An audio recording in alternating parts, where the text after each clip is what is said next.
Tira isso! Dói muito! Ela gemeu baixo, a voz rouca, quebrada pela febre. O fazendeiro Silas manteve as mãos firmes, embora o suor frio escorresse por sua própria testa. A luz do lampião a querosene tremeluzia, projetando sombras dançantes e macabras nas paredes de madeira bruta da cabana. O cheiro de sangue metálico e ferroso empesteava o ar, misturado ao aroma de chuva iminente que entrava pelas frestas. Ele olhou para o ombro dela, a pele pálida, o ferimento feio, escuro, pulsando. Aguenta, garota, ele murmurou, a voz grave como pedra rolando. Se eu não tirar, o veneno te mata antes do amanhecer. Ele firmou a pinça improvisada. O metal tocou a carne. Ela arqueou as costas, um grito sufocado, morrendo na garganta. Silas puxou. Sentiu a resistência. Algo estava enganchado lá dentro. Não era uma bala comum. Ele torceu o pulso, ignorando o gemido agoniado dela, e puxou com força de uma vez. O objeto saiu com um som úmido.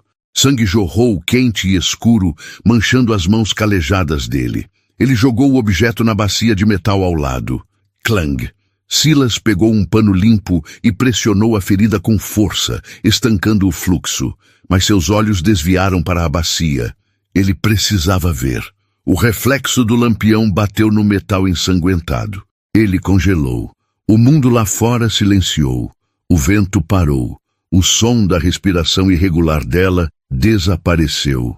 Tudo o que Silas via era aquele pedaço de chumbo deformado. Não era uma bala de revólver, nem de rifle. Era a ponta de uma flecha de prata, gravada com um símbolo minúsculo, mas inconfundível. Uma serpente devorando a própria cauda, coroada por espinhos. O símbolo da casa Vane. As mãos de Silas tremeram. Ele soltou o ar que nem percebeu que estava prendendo. Ele conhecia aquele símbolo. Todo homem que viveu na fronteira nos últimos 10 anos conhecia. E temia. Quem é você? Silas sussurrou, não para ela, mas para o fantasma que acabara de entrar em sua casa. A mulher não respondeu. Havia desmaiado. O cabelo ruivo, sujo de lama e sangue, cobria metade do rosto. Ela parecia um anjo caído, ou um demônio disfarçado. Se a casa Vane a marcou, ela não era uma vítima comum. Ela era uma presa. E os cães de caça de Elias Vane nunca paravam. Nunca. Silas olhou para a janela escura. A tempestade estava chegando, mas o trovão que ele ouviu ao longe não veio do céu. Veio da terra. O som rítmico, pesado e crescente de cascos. Muitos cascos. Ele apagou o lampião num sopro rápido. A escuridão engoliu o quarto. Seus instintos, adormecidos há 5 anos, desde que enterrara suas próprias armas, acordaram gritando. Ele não era mais apenas um fazendeiro cuidando de gado magro. Naquele segundo, no escuro, Silas voltou a ser o que o velho oeste o obrigou a ser um dia, um sobrevivente. Ele correu até a lareira, tateando as pedras frias até encontrar a solta. Puxou. O buraco revelou o brilho opaco de aço oleado. Seu velho Colt Navy e uma caixa de munição que ele jurou nunca mais abrir. O som dos cavalos estava mais perto. Eles não estavam apenas passando. Eles estavam cercando. Silas voltou para a cama. A mulher ardia em febre. Ele não podia deixá-la. Se a deixasse, Vane a encontraria. E o que Vane fazia com o que recuperava? Silas preferia não lembrar. Ele a sacudiu. Acorda, nada. Acorda, maldição! Ele deu um tapa leve, mas firme no rosto dela. Os olhos dela se abriram, verdes, turvos. Focaram nele com dificuldade, depois no revólver em sua mão. O medo limpou a névoa da febre por um instante. Eles estão aqui? Ela sussurrou. Estão, Silas respondeu, checando o tambor. 6 balas. Consegue andar? Não. Então vai ter que rastejar ou morrer aqui. A escolha é sua. A brutalidade da frase funcionou. Ela cerrou os dentes, uma determinação feroz brilhando através da dor. Ela tentou se sentar. Gemeu, mas não parou. Silas foi até a janela espiando por uma fresta na madeira. Tochas. 5. Não. 7 tochas iluminando a chuva fina que começava a cair. Homens de sobretudo longo, chapéus baixos, rifles em punho. Eles desmontavam com a disciplina de soldados, não a desordem de bandidos. Eram os executores de Vani. Cerquem a casa! Uma voz gritou lá fora. Uma voz que parecia lixa passando em osso. Queimem se for preciso. O barão quer a garota. O resto é cinza. Silas recuou. Temos que sair pelos fundos. Agora. Ele passou o braço dela pelo pescoço. Ela era leve, mas o peso morto da exaustão a tornava um fardo. Eles se arrastaram até a cozinha. A porta dos fundos dava para o curral e depois para o denso bosque de pinheiros. Era a única chance. Um tiro estilhaçou a janela da frente. O vidro explodiu para dentro. Estão atirando às cegas! Silas rosnou. Ele chutou a porta dos fundos. O ar frio da noite bateu neles como uma parede. A chuva estava engrossando, transformando a terra em lama. Vamos! Eles correram. Ou tentaram. Era um caminhar trôpego, desesperado. Silas praticamente a carregava. O cavalo dele, um baio velho chamado Trovão, relinchou no estábulo, sentindo o cheiro de perigo e fumaça. O cavalo! Ela ofegou. Não dá tempo, eles ouviriam. Vamos a pé, pro riacho. A água esconde o rastro. O riacho está gelado. Melhor congelar do que queimar. Eles alcançaram a orla da floresta quando o primeiro grito soou atrás deles. Ali! Estão fugindo para o mato! O som de rifles sendo engatilhados. Silas não pensou. Girou o corpo, empurrando a mulher para trás de um carvalho grosso, e levantou o Colt. O flash do disparo iluminou a noite por uma fração de segundo. Um dos homens de tocha caiu, gritando enquanto o fogo caía na lama. Silas não esperou para ver. Agarrou a mão dela e puxou. Corre! Eles mergulharam na escuridão das árvores, enquanto as balas começavam a picotar a madeira e a assobiar ao redor de suas cabeças, como vespas furiosas. A caçada havia começado, e a noite seria longa. A água do riacho cortava como faca. Chegava à cintura de Silas, mas no peito da mulher. A correnteza era forte, puxando-os para baixo, tentando arrastá-los para as pedras. Eles caminharam contra o fluxo por quase 1 milha. O barulho da água abafava qualquer som, mas também impedia que ouvissem se estavam sendo seguidos. A mulher, cujo nome Silas ainda não sabia, tremia violentamente. Seus lábios estavam roxos. O ferimento no ombro devia estar uma agonia, a água suja lavando o curativo improvisado. Mas ela não reclamava. O medo da morte era um anestésico poderoso. Silas avistou uma saliência rochosa, uma pequena caverna natural escondida atrás de raízes expostas na margem. Ali, ele apontou. Ele a ajudou a subir o barranco lamacento. Eles desabaram na terra seca sob a pedra. A chuva caía lá fora. Uma cortina cinza e implacável. Silas encostou as costas na parede fria da caverna, o revólver ainda na mão, o cano morno contra a palma. Ele respirava com dificuldade, o coração batendo um ritmo de guerra no peito. Ele olhou para ela. Ela estava encolhida, abraçando os próprios joelhos, os dentes batendo audivelmente. Precisamos de fogo, ela gaguejou. Fogo atrai atenção. A luz viaja longe nessa escuridão. Eu vou entrar em choque. Silas sabia que ela estava certa. A hipotermia mataria ela tão eficientemente quanto uma bala de Vani. Ele praguejou baixinho. Tateou no escuro, juntando gravetos secos e folhas que o vento havia soprado para dentro da cavidade. Vou fazer uma fogueira pequena, sem fumaça, se possível. Fique perto da parede. Ele riscou um fósforo. A chama pequena iluminou o rosto dele, revelando cicatrizes antigas e olhos que viram coisas demais. Ele protegeu a chama com o corpo até que os gravetos pegassem. O calor foi mínimo, mas suficiente para lembrá-los de que ainda estavam vivos. A luz alaranjada dançou no rosto dela. Agora, com a adrenalina baixando, ele podia vê-la melhor. Jovem, talvez 20 e poucos anos. Bonita de um jeito afiado, perigoso, mas havia algo quebrado em seu olhar. Qual é o seu nome? Silas perguntou, alimentando o fogo com um pedaço maior de madeira. Ela hesitou. Olhou para a entrada da caverna, depois para ele. Helena! Helena! Silas testou o nome. E o que Helena roubou de Elias Vane para ele mandar 7 executores atrás dela numa noite de terça-feira? Os olhos dela se estreitaram. Eu não roubei nada. Silas soltou uma risada seca, sem humor. Ninguém leva uma flecha de prata no ombro por um mal-entendido, garota. Aquela marca é pessoal, é propriedade. Helena enrijeceu. Ela puxou a gola da camisa rasgada para cobrir melhor o curativo, como se tentasse esconder a vergonha. Eu era contadora dele. Silas a encarou. Contadora? Vane controla metade do território. Minas, ferrovias, gado. Alguém tem que contar o dinheiro. Alguém tem que saber onde os corpos estão enterrados financeiramente. E você viu um corpo que não devia? Eu vi todos eles. A voz dela endureceu. Mas não foi isso que me fez correr. O que foi então? Ela se inclinou para a frente, o fogo refletindo em seus olhos verdes, dando-lhes um aspecto felino. Ele vai comprar o Vale do Rio Verde. Onde estamos? Onde fica sua fazenda? Silas franziu a testa. O vale não está à venda. As famílias aqui. Nós temos escrituras antigas. Escrituras queimam, Silas.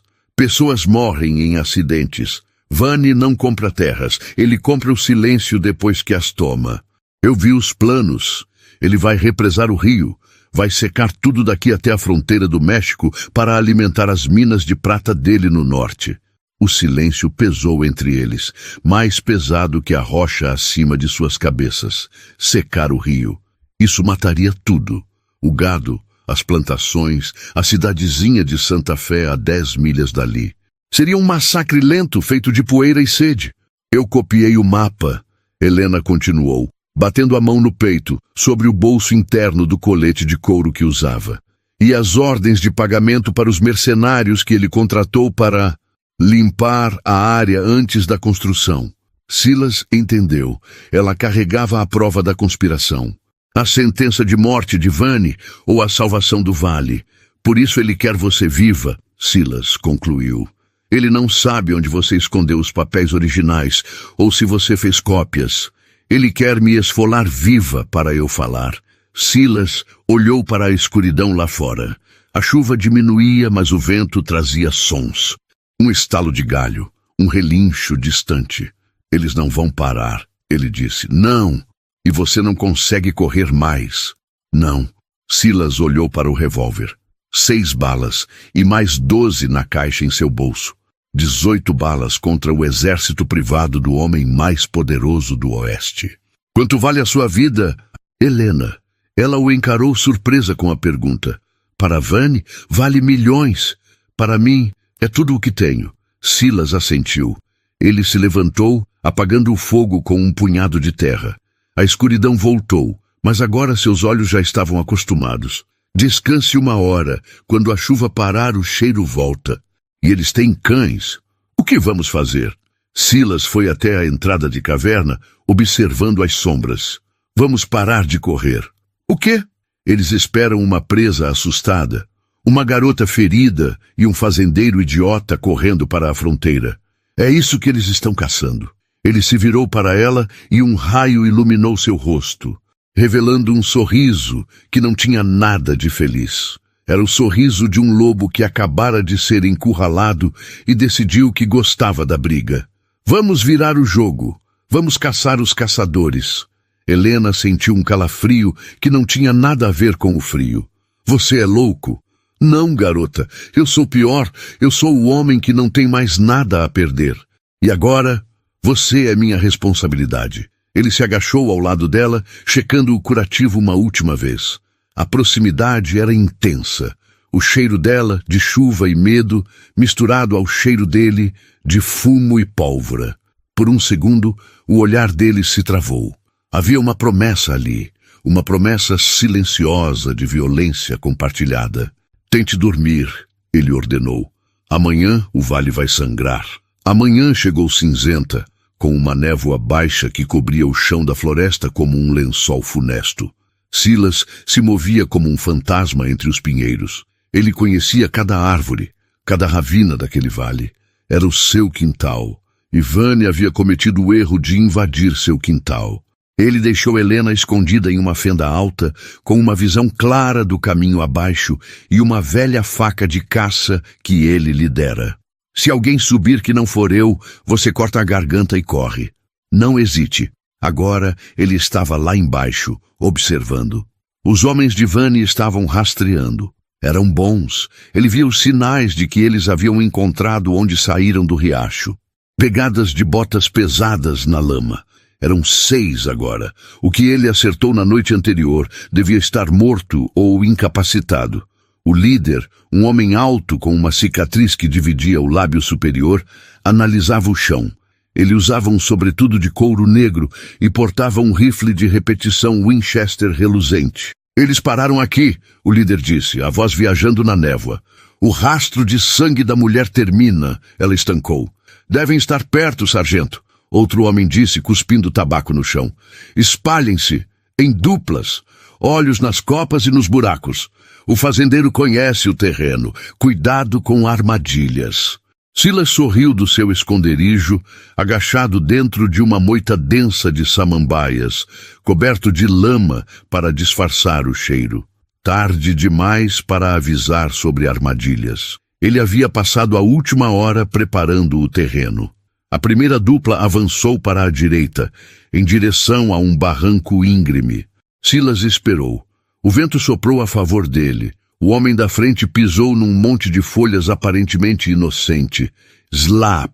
O laço de corda, feito de cipó trançado e couro, fechou ao redor do tornozelo dele. O contrapeso, uma pedra de 50 quilos que Silas havia equilibrado num galho alto, despencou. O homem foi içado para o ar num grito, ficando pendurado de cabeça para baixo a 3 metros do chão. O que diabos? O companheiro dele girou, rifle pronto. Silas se ergueu da moita como uma aparição. 2 tiros rápidos. Bang, bang. O primeiro acertou o homem no chão, no peito. Ele caiu para trás sem som. O segundo tiro cortou a corda que segurava o homem pendurado. Ele caiu de cabeça, quebrando o pescoço com um estalo seco. 4 restantes. O som dos tiros ecoou, alertando os outros. Contato! Direita! O sargento gritou. Silas não ficou para ver. Ele correu, zigue-zagueando entre as árvores. Balas começaram a arrancar pedaços de casca ao redor dele. Ele precisava separá-los, dividir e conquistar. Ele correu para a área das Pedras Gêmeas, uma formação rochosa onde o eco era traiçoeiro. Chegando lá, ele se jogou atrás de uma rocha de granito. O coração batia na garganta. Ele recarregou o Colt. Mãos trêmulas, mas ágeis, passos correndo. Eles estavam vindo com raiva, não com tática. Ótimo. Silas pegou uma pedra do chão e a arremessou longe, batendo em outra rocha a 20 metros à esquerda. O som fez 2 dos perseguidores virarem e dispararem naquela direção. Silas saiu da cobertura pelo lado oposto. Ele viu as costas deles. Não houve honra. Não houve duelo ao meio-dia, apenas a brutalidade da sobrevivência. Ele atirou 3 vezes, 2 caíram. O terceiro girou, disparando o rifle no susto. A bala passou raspando a orelha de Silas, queimando a pele. Silas avançou ignorando a dor e acertou o homem no rosto com a coronha do revólver. O som de osso quebrando foi nauseante. O homem caiu. Restava o sargento. Silas girou, procurando o líder. Silêncio. A floresta ficou quieta novamente. Apenas o som do vento e dos gemidos dos moribundos. Onde ele estava? Você luta bem para um plantador de milho. A voz veio de cima. Silas olhou para cima tarde demais. O sargento estava em cima de uma rocha, a 3 metros de altura. Ele saltou, botas na frente, acertando o peito de Silas com a força de um touro. O ar saiu dos pulmões de Silas. Ele caiu de costas na lama, o revólver voando de sua mão. O sargento caiu sobre ele, uma faca boa e enorme brilhando na mão. Silas segurou o pulso do homem com as 2 mãos, lutando para manter a lâmina longe de sua garganta. O peso do sargento era esmagador. A cicatriz no lábio se contorcia num sorriso sádico. Vane disse para trazer a garota viva. Não disse nada sobre você. A ponta da faca descia, centímetro a centímetro. Silas sentia a força se esvaindo. Seus braços tremiam. Ele olhou nos olhos do assassino e viu sua própria morte. Onde ela está? O sargento rosnou, cuspindo saliva no rosto de Silas. Silas cerrou os dentes. No inferno! Ele soltou uma das mãos do pulso do sargento e, num movimento desesperado, enfiou o polegar no olho do homem. O sargento urrou de dor, recuando a cabeça. A pressão na faca diminuiu por 1 segundo. Foi o suficiente. Silas jogou o quadril para o lado, derrubando o homem, e rolou. Ele tentou alcançar o revólver na lama. O sargento, cego de um olho e furioso, chutou as costelas de Silas. Crack! A dor foi branca e aguda. Silas tossiu sangue. Ele se arrastou, os dedos roçando o metal frio do Colt. O sargento levantou a faca para o golpe final. Um tiro soou, mas não veio da arma de Silas. Veio de cima, da encosta. O sargento parou, uma expressão de surpresa no rosto. Uma mancha vermelha floresceu no peito dele. Ele olhou para baixo, depois para a encosta e caiu de joelhos. Depois, de cara na lama. Silas olhou para cima, a visão turva. Helena estava lá, segurando o rifle Winchester que um dos homens mortos havia deixado cair na trilha. Ela mal conseguia manter a arma em pé, o recuo quase a derrubara, mas ela tinha atirado. Ela desceu o barranco escorregando e caindo, até chegar a ele. "Você está vivo?" Ela perguntou, a voz trêmula, largando a arma e caindo de joelhos ao lado dele. Silas tentou respirar fundo, mas as costelas protestaram violentamente. "Graças a você," ele grunhiu. Ela tocou o rosto dele, limpando a lama e o sangue. As mãos dela eram quentes. "Estamos quites agora?" Ela perguntou, um sorriso fraco nos lábios pálidos. Silas olhou para os corpos ao redor. 6 homens mortos. "Não!" ele disse sério. "Isso foi só a vanguarda. Se o sargento não voltar, Vane saberá. Ele virá com tudo agora." Ele se levantou com dificuldade, apoiando-se nela. A dor era um lembrete constante de que ele era humano, mas a adrenalina o mantinha em pé. "Temos que sair do vale, ir para a cidade mineira abandonada de Blackwater Ridge. É terreno alto, fortificado." "E depois?" Helena perguntou, ajudando-o a caminhar. "E depois? Nós fazemos Elias Vane se arrepender de ter nascido." Eles caminharam juntos, mancando, 2 quebrados se apoiando. A intimidade entre eles não era mais forçada pela circunstância.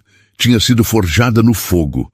Quando ele colocou o braço ao redor dela para se apoiar, ela se ajustou ao corpo dele, encaixando-se ali como se pertencesse. 2 dias depois, Blackwater Ridge, a cidade fantasma, era um monumento à ganância fracassada.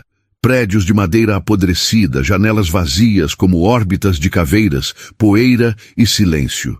Eles estavam no hotel, o prédio mais alto, com vista para a única estrada de acesso. Silas havia encontrado um velho depósito de dinamite na mina.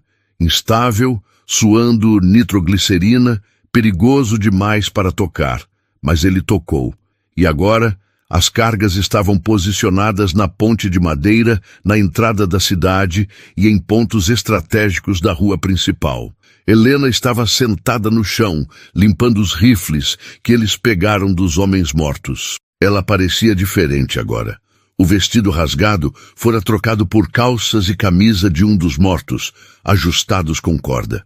O cabelo estava preso. O olhar de medo havia dado lugar a um foco frio. "Eles estão chegando", Silas disse da janela. Ao longe, uma nuvem de poeira se erguia. Não eram 6 homens. Eram 20, e uma carruagem negra no meio. Vane viera pessoalmente. "Ele é arrogante", Helena disse, levantando-se e indo até Silas. "Ele acha que somos apenas ratos encurralados. A arrogância derruba reis", Silas respondeu. Ele olhou para ela. A luz do sol poente banhava o rosto dela em ouro. "Se isso der errado, não vai dar", ela o cortou. Ela colocou a mão no peito dele sobre o coração. Nós sobrevivemos até aqui. Havia uma tensão no ar, elétrica. O perigo iminente aguçava os sentidos. Silas sentiu uma vontade avassaladora de beijá-la, de sentir algo suave antes que o mundo explodisse em violência. Ele se inclinou levemente. Ela não recuou. Seus lábios se entreabriram, mas o som de uma corneta cortou o ar. Eles se afastaram, a conexão quebrada, mas não esquecida. Hora do show, Silas disse, pegando o rifle. A tropa de Vane parou antes da ponte. A carruagem parou. A porta se abriu e um homem desceu. Elias Vane, vestido impecavelmente de branco num mundo de poeira marrom. Ele usava uma bengala com cabo de ouro. Helena! A voz dele foi amplificada pelo silêncio do vale. Eu sei que você está aí, querida, e sei que você está com o fazendeiro. Entregue os papéis, e eu mato o homem rápido. Resista, e eu darei vocês dois aos meus cães. Silas olhou para Helena. Ele acha que você vai se render. Ele não me conhece mais. Vane fez um sinal. Os cavaleiros avançaram para a ponte. Silas esperou. O suor escorria por suas costas. Um cavalo, 2, 10, 15 sobre a ponte de madeira velha. Agora, Silas sussurrou. Ele mirou não nos homens, mas num caixote pequeno e discreto, posicionado no meio da estrutura. Ele puxou o gatilho. A bala atingiu a dinamite. A explosão foi ensurdecedora. Uma bola de fogo laranja e preta engoliu a ponte. Madeira, cavalos e homens foram lançados para o céu como brinquedos quebrados.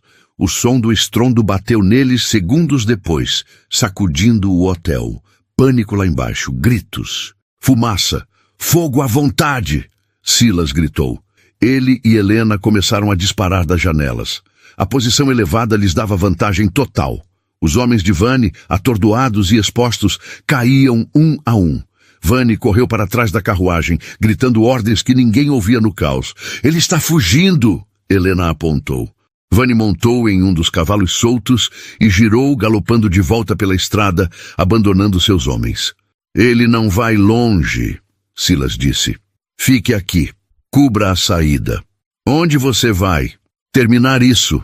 Silas correu para as escadas. Ele saiu pelos fundos do hotel, onde Trovão e o cavalo que roubaram estavam escondidos. Ele montou em pelo sem sela e disparou por um atalho que conhecia, uma trilha de cabras que cortava a curva da estrada. Ele cavalgou como um demônio, o vento chicoteando seu rosto, a dor nas costelas uma brasa constante. Ele saiu na estrada principal, quilômetros à frente, bloqueando o caminho. Vane vinha a galope. Ele viu Silas e tentou frear, mas o cavalo empinou. Vane caiu na poeira. Ele se levantou rápido, sacando uma pistola banhada a ouro. Mas Silas já estava lá, desmontado, arma em punho.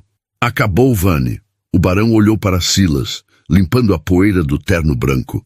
Seu rosto estava vermelho de fúria. Você não sabe o que está fazendo, caipira. Eu sou o progresso, eu sou a lei aqui. Se me matar, o governador mandará o exército. O governador vai estar muito ocupado lendo os documentos que a Helena tem, Silas disse, avançando um passo. Sobre como você subornou, matou e roubou. Vane riu, um som nervoso. Papéis? Papéis são frágeis. Ouro é eterno. Eu posso te dar o dobro do que aquela vadia prometeu. Posso te dar o vale inteiro. Silas parou. O cano do colt apontado para o peito de Vane. Esse vale já é meu. Vane levantou a pistola. Silas atirou primeiro, um único tiro, no centro do peito. O branco do terno de Vane manchou de vermelho instantaneamente. Ele olhou para o ferimento surpreso e caiu de joelhos. Depois desabou na terra que tanto cobiçou. Silas ficou ali, observando a vida sair dos olhos do homem. O silêncio voltou ao vale. O som de cascos se aproximou. Silas se virou, arma pronta, mas baixou-a imediatamente. Era Helena. Ela parou o cavalo e olhou para o corpo de Vane. Não havia triunfo em seu rosto, apenas alívio, um alívio profundo e exausto. Acabou? Ela perguntou. A parte dele, sim, Silas respondeu, guardando a arma. Ele caminhou até ela. Ela desceu do cavalo. Eles ficaram parados no meio da estrada, o sol se pondo pintando o céu de roxo e sangue. Não houve beijo de cinema, não houve música. Silas apenas estendeu a mão, e ela a segurou, os dedos entrelaçados, sujos de pólvora e terra. E agora? Ela perguntou, olhando para a estrada que se estendia para o norte. Silas olhou para trás, para o vale que ele salvou, e depois para a mulher que o salvou de sua solidão. Os sócios de Vane virão, talvez não hoje, talvez não amanhã, mas virão. Então temos que estar prontos, ela disse apertando a mão dele. Sim, Silas montou em seu cavalo. Ele estendeu a mão para ela subir na garupa, já que o outro cavalo estava manco. Ela subiu, passando os braços ao redor da cintura dele, encostando a cabeça em suas costas largas. Ele sentiu o calor dela através da camisa. Sentiu o coração dela bater contra suas costas.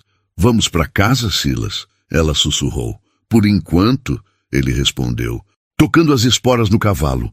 Mas mantenha o rifle carregado, Helena. A paz é só um intervalo entre os tiros. Eles cavalgaram para o horizonte escuro, duas silhuetas contra a imensidão do oeste, enquanto o vento soprava, apagando seus rastros, mas nunca sua história.